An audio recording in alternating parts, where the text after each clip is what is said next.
درنا لائحه في الاول كتكون من 34 لاعب، كنعرفوا يمكن نطيحوا في اكراهات، يمكن البلان الاول ديالنا ما يكونش واجب بشكل اللي بغينا، وكندوزو للبلان الثاني اللي عندنا في وسط اللائحه. وتنظن بان حتى هي جيده بالنسبه لنا حنا باش يمكننا كذلك نوجدوا فريق تنافسي رغم بعض الغيابات اللي هي مهمه.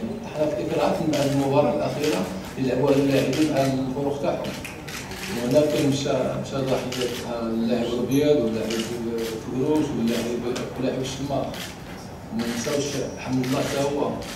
يعني بالنسبه لي انا في اللائحه ديال 34 هي اللي كتعطيك كاين البلان الاول، بعد كدوز البلان الثاني كتوضح في التدريب اللي كنشوف المباريات الرسميه اللي كيلعبوا اللاعبين في الفرق تاعهم. يمكن نقاط الضعف نقاط الخطا نقدر نشوفوها في المباراه الحبيه ولا نوقفوا عليها. هذا بالنسبه لي لحد الساعه السؤال سابق الاول.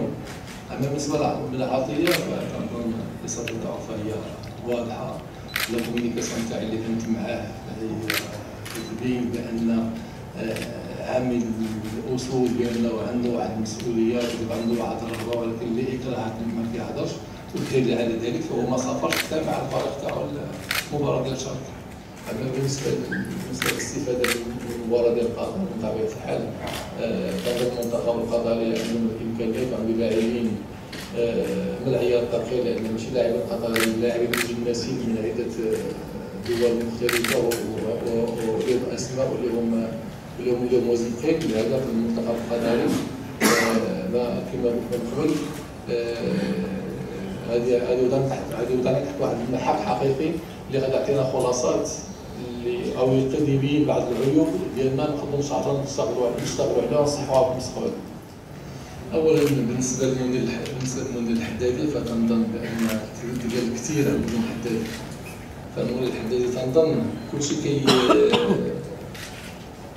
كيشوف هذا التصريح تاعو اللي كان دبلوماسي في قنوات الفضائيات اللي قال بانه عنده الوقت يلعب في المنتخب، ولكن قسطنطيني فعلا لا انا ولا الطاقم المساعد تاعي كيقول لك بعض المسؤولين ربطنا عده اتصالات مع عائله المونديال الحدادي، لان اللاعب اولا صغير السن، قرار ماشي بيدو، عنده عده منهم الاباء تاعو، منهم المانجر، منهم النادي تاعو اللي كيخصو ياخذ استشاره وكيخصو ياخذ رسمي له الطريق تاعو.